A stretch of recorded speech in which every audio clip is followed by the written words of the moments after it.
Welcome to the introductory class of Generations in Harmony. I'm Gina, and I'm absolutely delighted to have you join me today. This is going to be really impactful, so relax, sit back, come for the ride. I want to begin by sharing two incidents. A little while ago, I was coaching a lovely young woman who'd been married for about 5 years, and she was sharing the many challenges she was going through in her marriage. When I asked her where her mother was in the picture of all of this, since initially the mother knew that her daughter was struggling, she told me her mother doesn't ask anything or comment at all. So she knew her mother knew about her struggles, but her mother was kind of quiet about it. And then she went on to share how hard this was for her, how alone and unsupported she felt, and how it seemed like her mother didn't care. I was really startled by this revelation as I kind of realized that the mother was probably trying to be a good mother who was honoring her daughter's boundaries, giving her space and privacy. So, in this particular case, it happens to be that I got to speak with the mother as well, obviously with the daughter's permission. And she confirmed that my assumption was on target. Yeah, she was trying to protect her daughter's privacy and space. That got me thinking. Here's a mother doing her best to behave appropriately in a very challenging situation, and it seemed like she'd got it wrong. Her daughter needed more acknowledgement and more support from her, not the space and privacy she was giving her. Story number two is a personal experience I had with one of my married daughters, obviously with her permission. One day I called her up and I said, "Hi, darling, what you doing?"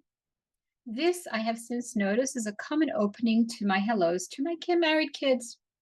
Years later, she candidly shared with me how she did not want to share with me what she was doing in that moment, so she'd made up some alternative answer. I was totally taken aback by what she had just shared. I had no idea that she took the question literally, when what I actually meant was, "Am I disturbing you now, or you're available to talk?" I was very distressed to think that I'd put my daughter in a position where she had to avoid sharing details, when honoring my married children's privacy is so important to me. And something, had she not shared that story with me, I would never have known I was doing that. So these two incidents and many similar ones got me thinking. There's so much information available today, and we try so hard to get it right with all the different roles we have to play, and yet we can still get it so wrong. Offering space and privacy when the child wants support, or crossing boundaries when that wasn't even our intention. And then, of course, there are some positions that we hold that come with such bad rap that we start off on the wrong note before were even given the chance. Of course, I'm referring to the infamous role of Schwieger. So once there was a Batran who was telling one of those really bad Schwieger jokes at the mitzvah tanz. The mother of the chassan went over to him and said, "That's not nice about Schwiegers. I'm this Kala's new Schwieger, and now what's she going to think?" The Batran was quick to respond, "Oh no, I didn't mean you at all. I meant your Schwieger." To which she responded, "Oh, okay, yeah, that was totally on target." See what I mean, ladies? We're all going to be a Schwieger one day, and we don't even stand a chance to change the association that comes with that title. So some of us have tried to correct it by getting our children-in-law to call us Ma or Mommy or Ima instead, as if changing the title is going to solve the issue. So here's the thing. After 10 years of trial and error with my own adult children, including my children-in-law, and observing the many challenges both sides deal with in this important yet sensitive parent-child relationship, I began wondering if there might be a solution to this. What if mothers had guidelines and young marrieds had guidelines that were healthy, doable, and sustainable to create what we all really want? Open, honest, loving, supportive, trusting relationships from parents to our married adult children and marrieds to parents and in-laws. And then I was thinking, who would my target audience be? And in the beginning, I thought I would just address parents in the stage of life of marrying off children. But then I realized that's not going to be as effective like addressing both sides and bringing both sides together on the same team. so that parents can stop complaining about all the difficulties of managing the couples behind the couple's back, and children can stop complaining about all the suffering that they have to endure from parents and in-laws behind parents and in-laws back. So, I'm sure you've noticed complaining to each other not only doesn't solve it, it actually keeps the problems going. This keeps you away from your deepest desire for a strong family unit that is open and supportive. And I would assume that every one of you that is here because that's what you're looking for, because that's what this is about. What if the mother in the first incident had known what her daughter needed was more involvement? What if I had known that my question would be taken literally and put my daughter in an uncomfortable position? What if the daughter had known how to communicate her need for more support from her mother instead of suffering about it? What if children would know how to feel less affected by oftentimes benign comments parents make? What, ladies, if instead of us complaining to each other, we all felt safe to reach out to the parent or child and communicate what is going on, what we need, what doesn't work for us personally, and our requests were honored. You know what might happen? There might not be any more sugar jokes to tell. Well, actually, what will happen is everyone would feel safer, more supported, more understood, more loved, and just so grateful to belong to a strong family unit. Studies show that people that belong to a strong family unit are way healthier emotionally and mentally, and are more resilient and capable to meet life's challenges than people who are not blessed with the backing of a strong family unit. And might I add right now that we Klal Yisrael are a big family.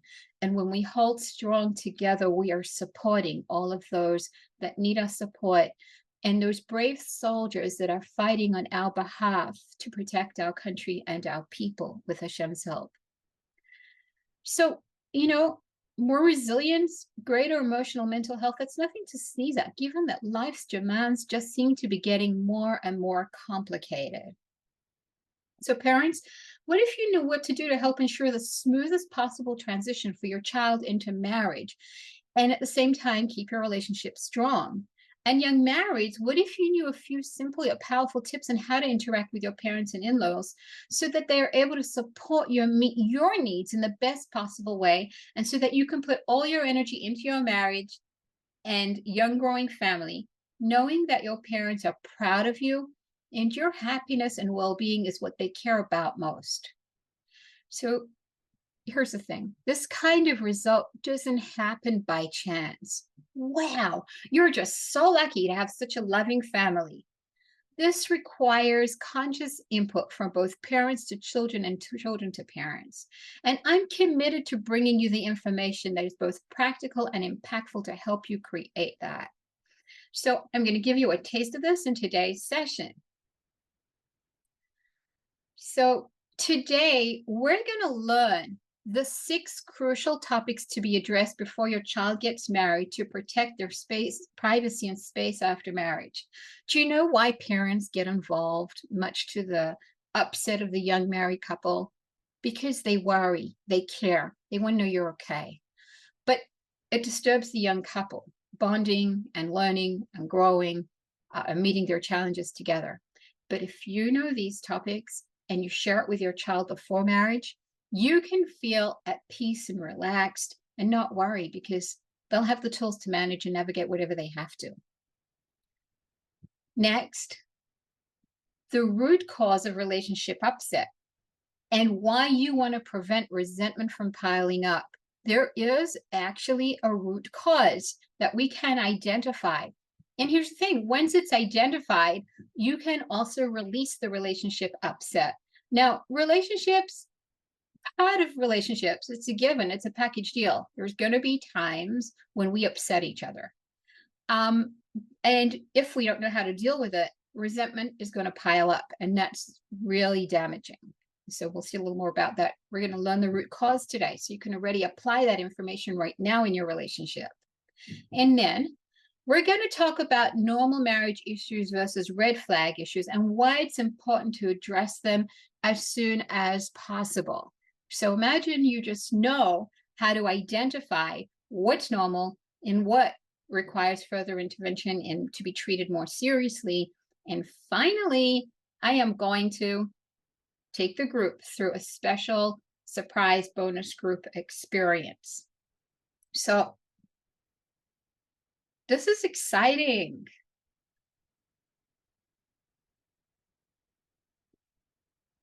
Let's talk about crucial topics to address as our first thing.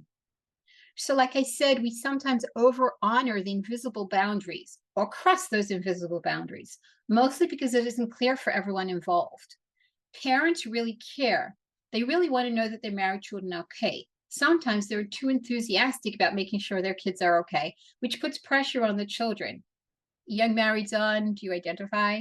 You've probably noticed that getting comfortable in the marriage takes time. It's a process. And no, you can't always reassure your parents that you're okay. So I was thinking, what if parents could educate you on the crucial topics you need to know about before you get married? All the things that they worry about, and in some way convey those worries to you. And from there, let you know that if you need support beyond that, it's up to you to reach out for it. And otherwise, they're going to assume you're doing okay. So no more checking up on you. What if parents, your role as a warrior for your child is done and complete once you've given over this information to your children? Now you can rest assured that they can take it from here. So here are topics that can be safely addressed before marriage. As mother is still the guide and educator, but later it's often perceived as mixing in. And you might want to write these down. So the first topic you want to teach your child about is the emotional growth that occurs with marriage. How you go from being to some degree dependent on your parents to full autonomy, where all the decisions have now become your responsibility. How you spend your time, your energy, your money, your focus, it's really up to you now. How you now need to advocate for your needs and not expect others to guess them for you. So on the one hand, there's suddenly a whole new level of freedom for the young couple, but it comes with the price that the consequences to all those choices you make are now your responsibility, and they're going to affect you. So guiding children to understand that and how to be responsible with those choices before is going to help them transition into marriage successfully and let go. Another crucial topic to address before marriage is the challenges of what creating a new relationship is about, and especially when it's a relationship with the opposite gender. What are realistic expectations and normal challenges, and what are signs that you need help? So, yeah, you can give all of that information to your child. The third crucial topic is what you need to know about finances so that you start out smart and set yourself up for success. And so oftentimes when we don't address this topic, you just find yourself falling into this responsibility about money and like, what? So yeah, you support that before marriage and then you let go. What you need to know, this is the fourth crucial topic, what you need to know about intimacy to help set you up for success in that area. Technically speaking, we do give over this topic to the Kala teacher and the Chassid Medrich, but there are still some things as a mother you would want to share with your child. And it makes all the difference in the world if you know what that is and you know how to do it. The fifth crucial topic that you want to cover with your child before marriage is what you need to know about creating a family. So, pregnancies and being responsible when considering a pregnancy and understanding your readiness for it and all of that is another topic you want to teach before. Like after they're married, you can't really mix into that. And what the new boundaries in the parent-child relationship will look like. So you also want to give over what's going to change in your relationship, what's going to look different so that you and your child understand what to expect from each other. So those are the 6 crucial topics you want to be able to communicate and teach your child before marriage so that you as the mother can feel that you've met your responsibility to your child, have helped ease their transition into marriage, and can let them go. So let's talk about core relationship upset. Everyone think of a time You are upset with your parent or child. So just take a moment now and be present to this.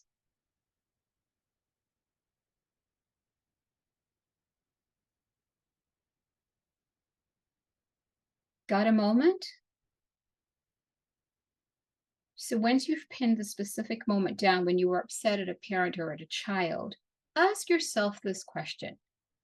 What did you want different from your mother or child in that situation? How did you want them to act differently than how they did show up? Was that, then you ask yourself, sorry, once you get that answer, was that a realistic expectation of them in that experience? In other words, first of all, did they know that that is what you would have preferred in that moment?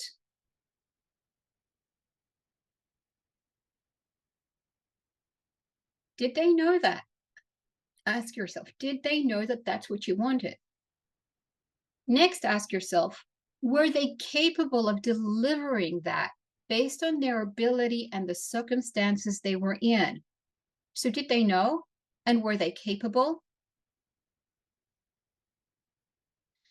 Can you now see that what caused your upset was an expectation you had of the other person and that they didn't come through? You wanted something different from them and you didn't get what you wanted.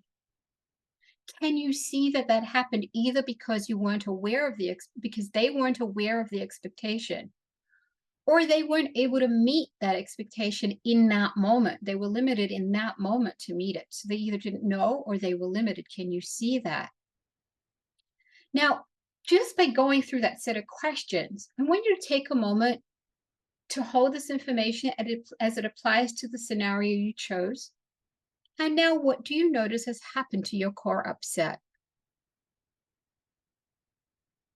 So typically, when you do this and you're very present and you do it as thoroughly as possible, what will happen is that you'll notice that the upset will either diminish or loosen or even completely dissolve.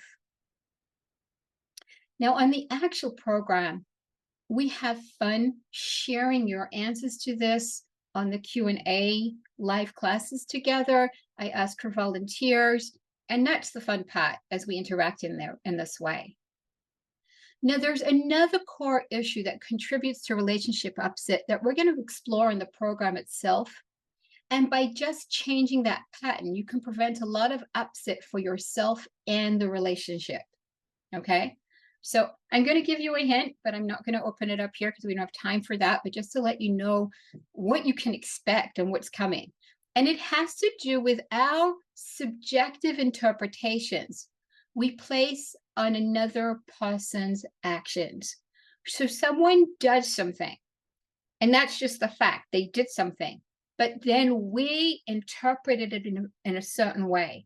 And the way we're interpreting is going to influence whether we're going to feel upset about it or feel neutral about it or even feel okay about it. And then we're going to learn how to do that. And then basically, you're going to have mastery over managing your feeling states next to other people's choices when you have no control over their choices. And that's really going to enhance the relationship and avoid a pileup of resentment. So, to sum up, the ability to deal with the underlying cause of upset is crucial. You see, here's what happens. Many people, and see if you do this, for the sake of peace, try to ignore the upset and not make a deal out of it. But it doesn't go away. It just goes underground. And then the next incident that happens piles on that and so on. Each incident that is not processed accurately, as we're going to learn to do it, creates a thin energy screen between you and the other party. Every story adds another layer and another layer. And eventually, with time, you find that there's a wall between you and your beloved family member that upsets connection and closeness. Check in with yourself if you know what I mean. And I'm going to teach you how to stop that pattern so that you can keep your connections strong and even bring those walls down. Great.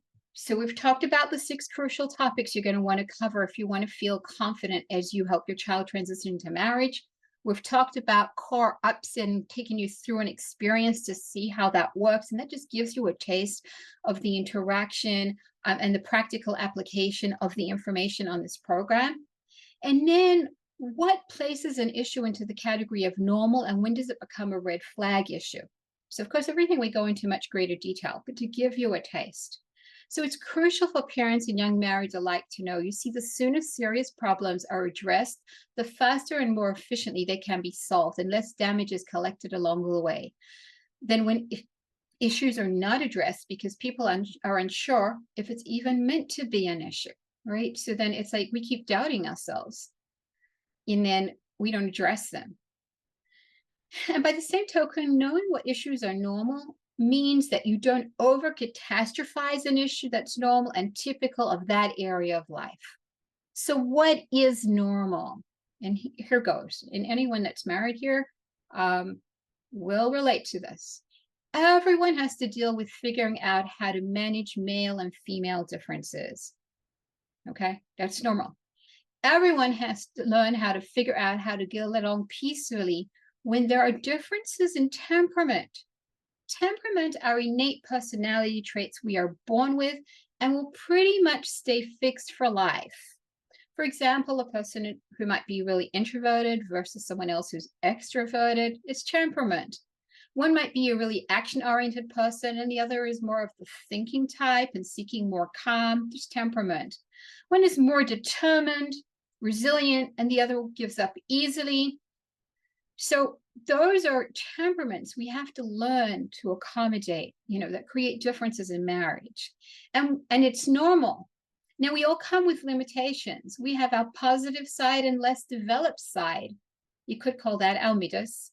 And we have to learn how to embrace and get along with our spouse's strengths and weaknesses. Okay? And all of us need to know how to do that. And then, of course, every person has their own unique hierarchy of values. What's important to them, what's most important to them, and next most important to them. And we need to learn to appreciate what shows up as important to the other person.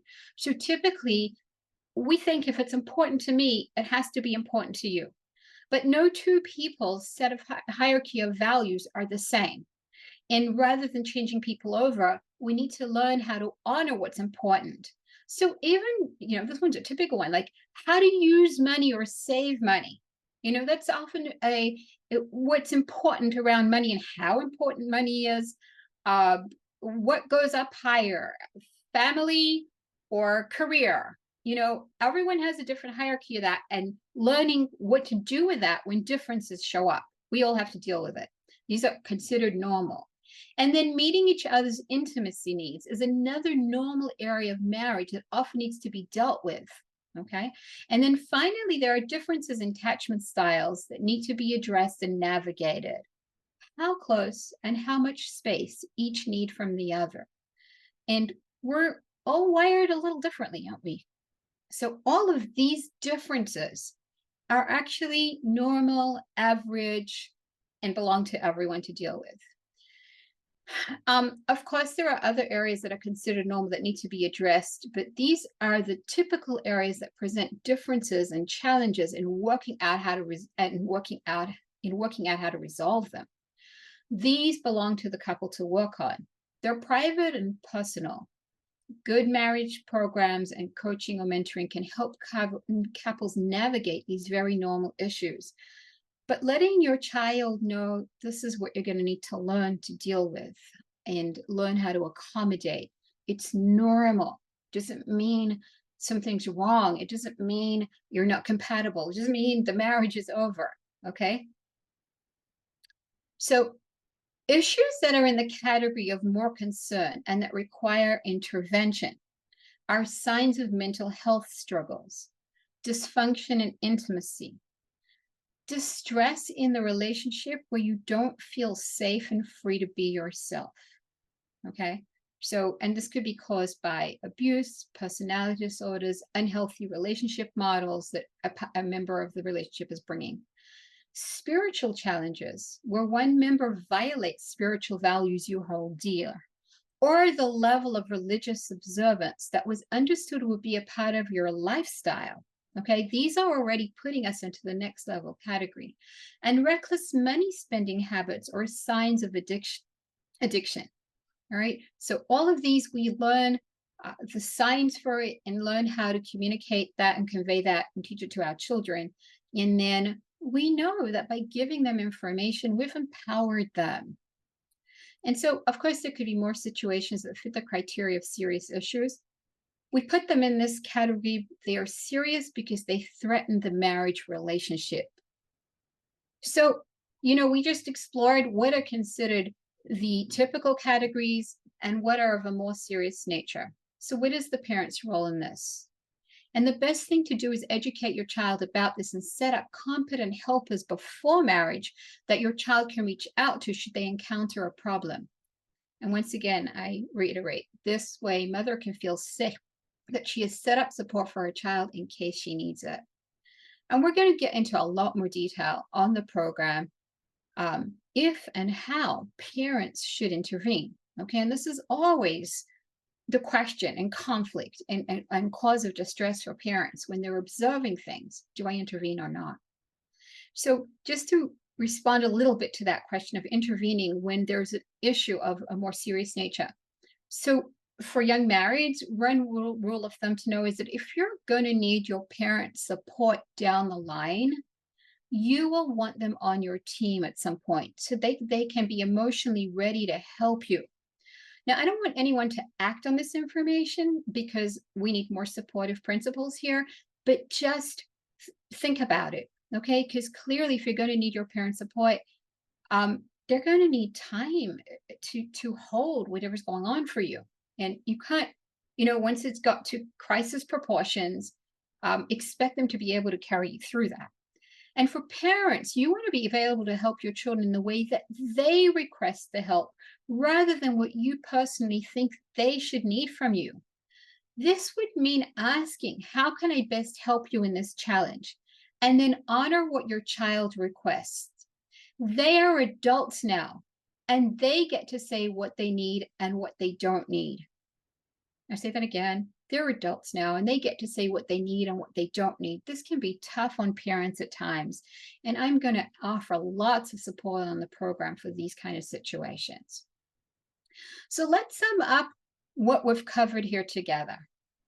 You now know which topics need to be addressed before marriage and why it's most effective for all parties involved in addressing these topics with your child before marriage. You now know how unacknowledged or uncommunicated expectations are at the root cause of relationship upset. Did you experience that? And you now know which problems are normal and which are of the more serious nature and why you want to address them sooner than later. So I want you to just take a moment to reflect on what has been most valuable to you in our discussion thus far.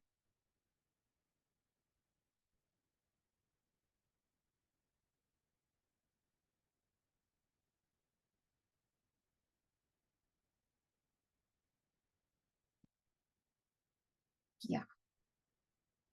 And we're going to expand on this and offer you practical solutions, perspectives, support, uh, connections with each other.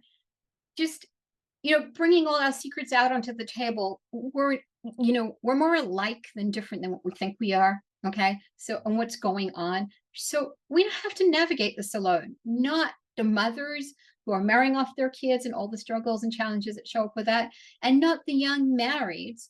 And most of all, we can actually team up with each other and understand each other. So, let's go for an experience together to give you one more taste of the kind of fun we have together on this program.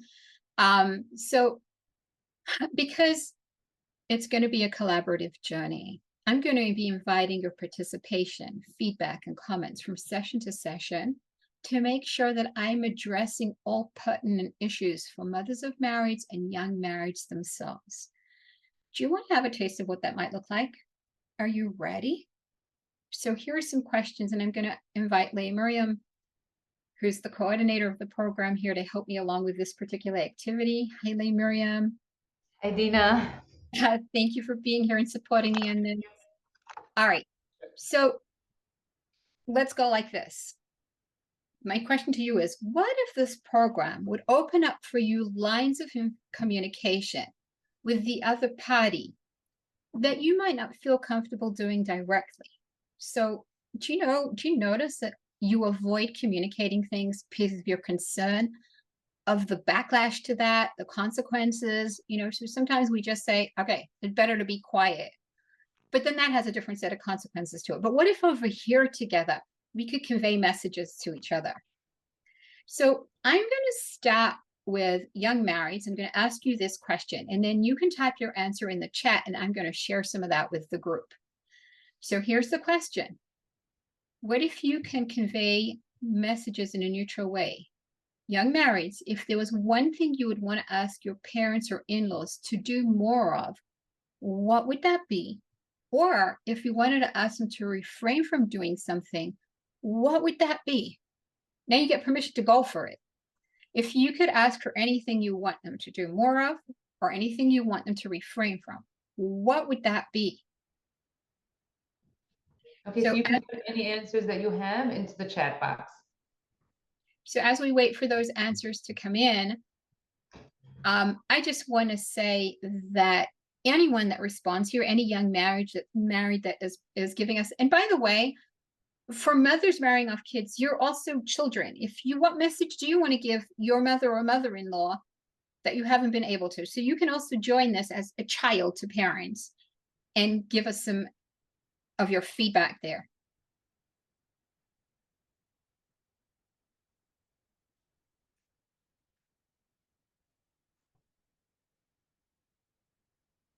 And each participant that shares is speaking on behalf of everyone. Let me see if I can see here.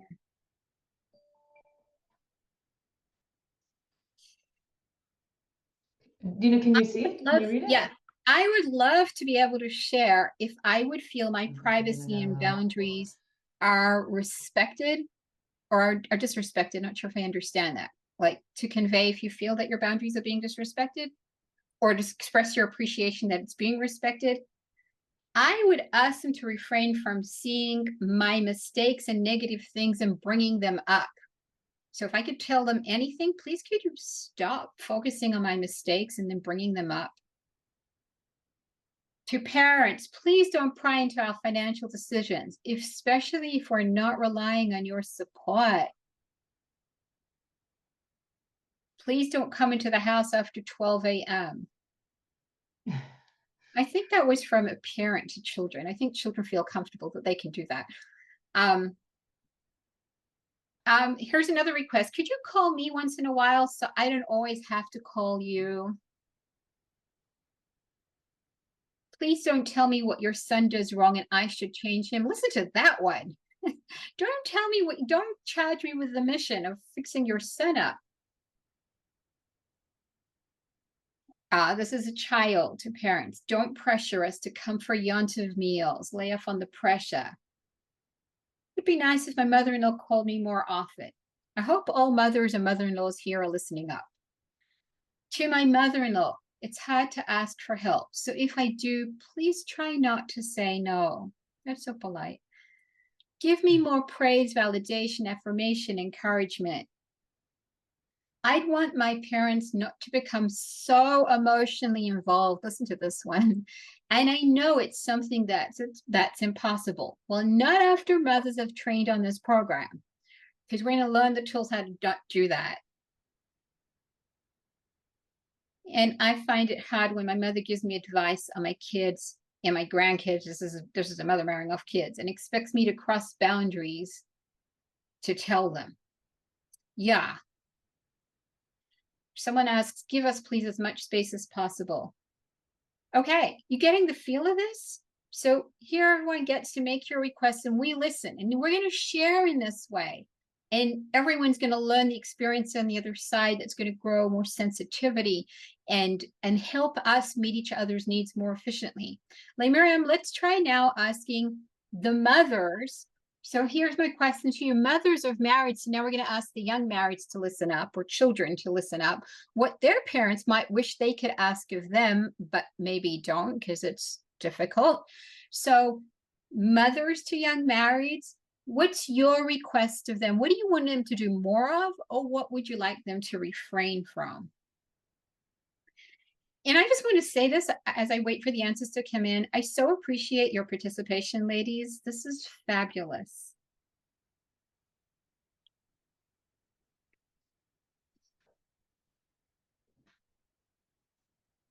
All right. Starting to come in. This is the most common one. Please clear up after you come. I love you to feel, 1 second, we're running too fast. I would love you to feel more at ease and comfortable with me. Please could you call more often? Oh, look at this one. Please don't call me on speakerphone with your spouse all the time. I miss just saying hi to you. Can you see why it might be hard for mothers to say this to you directly, but as we're listening, we can be more sensitive to this? Don't only call when you need something. Call and share good things too. We love you so much and spent our whole life worrying, caring for you. So just give us a sign you're okay. We can't ask, but we need to know. Yeah. And again, can you feel how it tugs at the heart and speaks to everyone's request? Here's someone else saying, I love when you call me on your own. Please call me more often without my son around. I try to reach you, but you're harder to reach. Share more before we ask lots of questions. Ooh, here's a good one. Remember that I'm the mother of the children still in the house.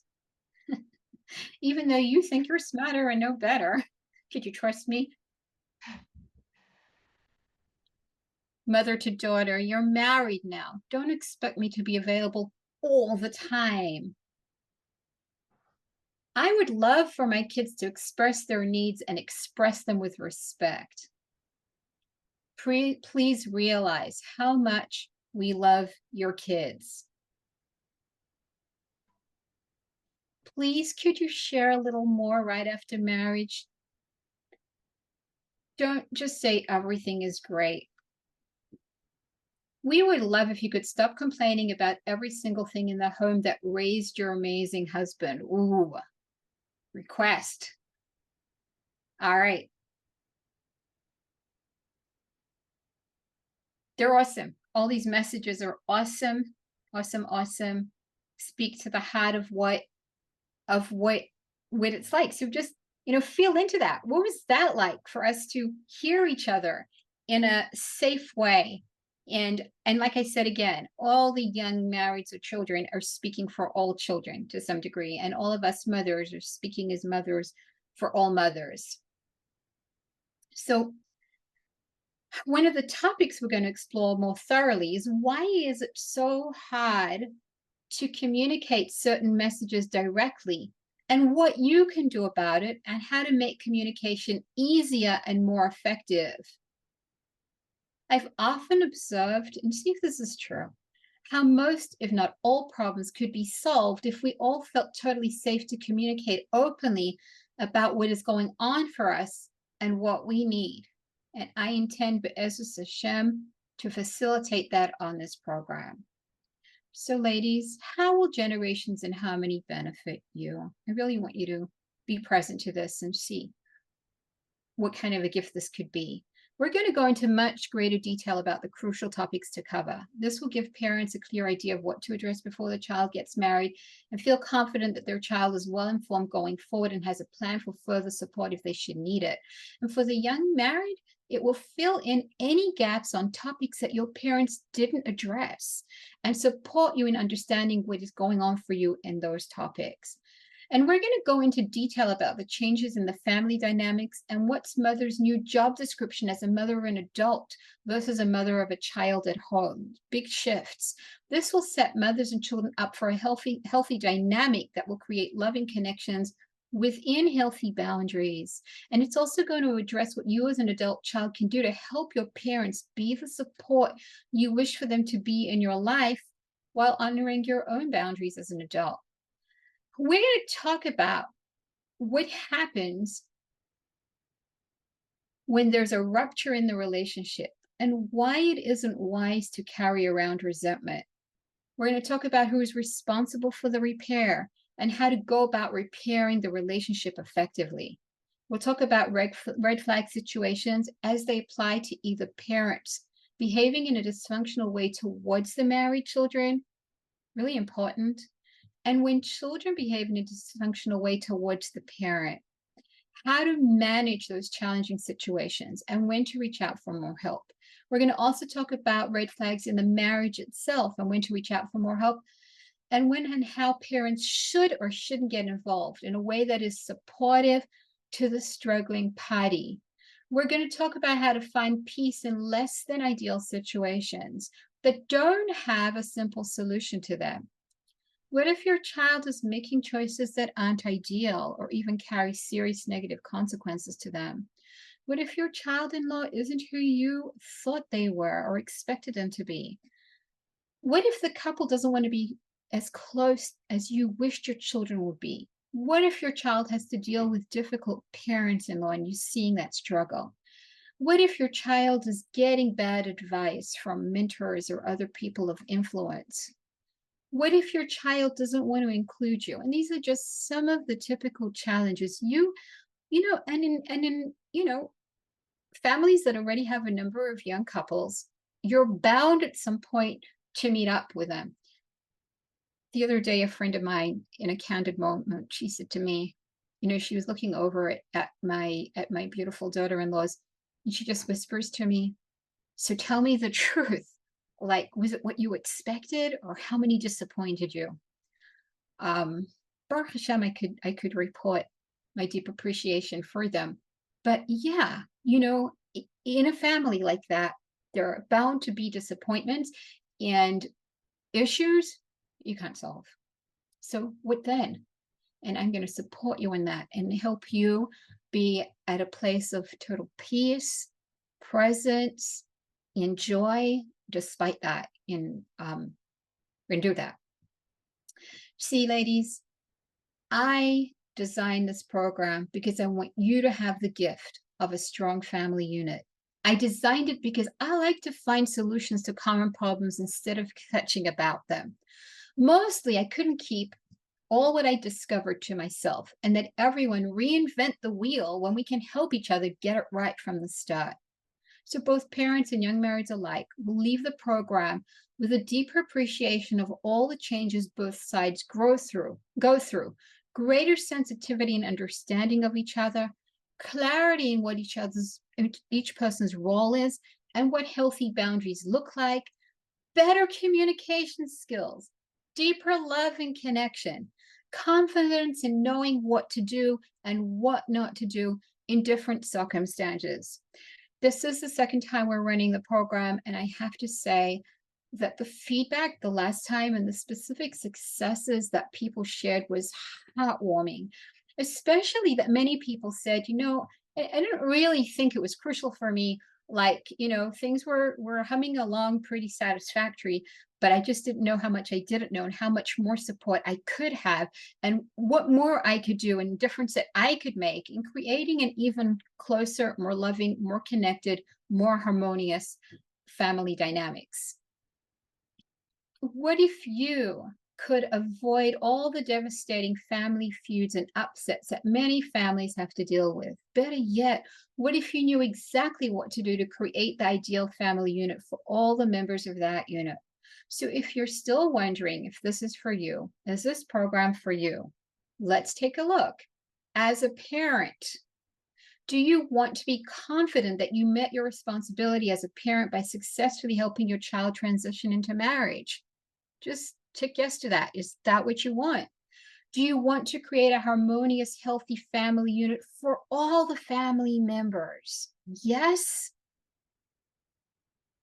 Do you want to honor your child's boundaries and autonomy whilst feeling certain that they are safe when encountering problems or making decisions? Yes. And do you wish your child felt comfortable confiding in you or consulting you? I don't know. I think as a mother, we would all wish for that level of trust with our child.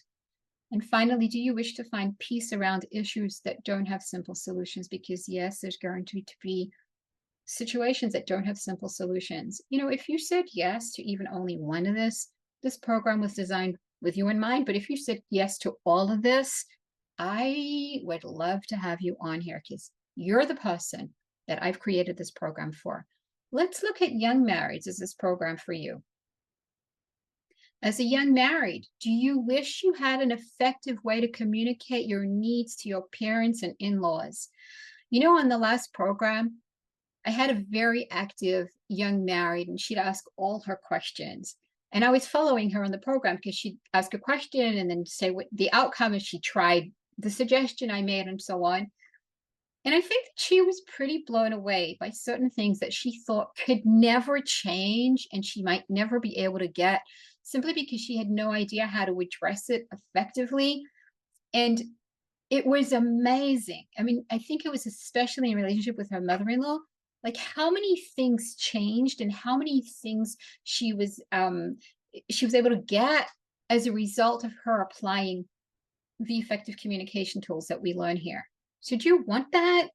Do you wish you knew what to do to help your parents accept your choices, even when it doesn't align with what they might have wished for you? And again, this is a reality. It's going to happen. You're your own individual person. And what we want as kids is, could you just accept us? Could you just trust us? Do you want to know how to make that happen more? Do you wish you could know if the issues you're struggling with are normal or are red flag situations and what to do about them? That's so supportive. Do you wish you would know how to come to peace with relationship issues that don't have easy solutions to them? Yeah, you can get that. Do you wish you would know what to do so your parents would honor your boundaries?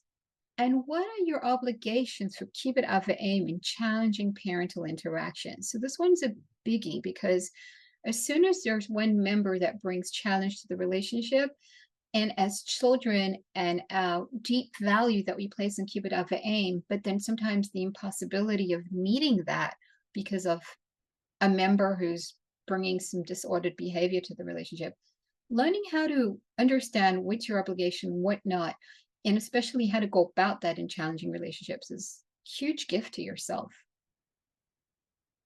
And young marrieds, is important to you that your family unit is a place to go to for support, advice, love, and comfort? And I don't think I have to ask you if the answer to that is yes.